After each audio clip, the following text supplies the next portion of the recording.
अच्छा हो। पवन जी, सवाल यह है कि कई फिल्मों का मैंने नाम इसमें देखा, जिसमें से एक फिल्म का नाम है योगी। जो आपकी फिल्में अनाउंस हुई हैं उनमें से एक फिल्म का नाम है योगी।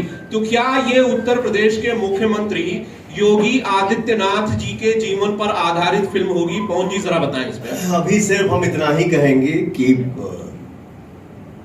कुछ समय हम साथ में थे बद्री भाई के, तो और विक्रम भैया हैं, बद्री जी हैं, तो अभी फिल्म के सिर्फ नाम सेलेक्ट भइल बा। स्टोरी का रही ये हम लोग बाद में सोचेंगे, उस पर वर्कआउट करेंगे।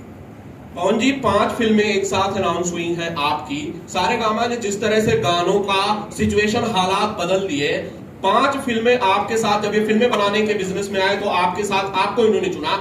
जिम्मेदारी कितनी बड़ी मानते हैं पावर स्टार पवन सिंह खुद के ऊपर? कितनी बड़ी कंपनी ने इतना बड़ा भरोसा जताया है? देखिए क्या है पंडित जी,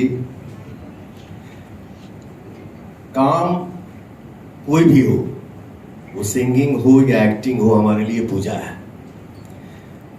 और किस काम को हम कैसा करते हैं, ऑडियंस हमार जो हमार भगवान हमें कितना प्यार मिलल, जेके सबसे ज्यादा प्यार मिल जाए वो हमारा फेवरेट हो जाएगा। तो जिम्मेदारी तो जब से हमारे श्रोता जो हैं, जिम्मेदारी जब से मिला तो उस जिम्मेदारी को हम लोग बहुत अच्छे से निभाएंगे।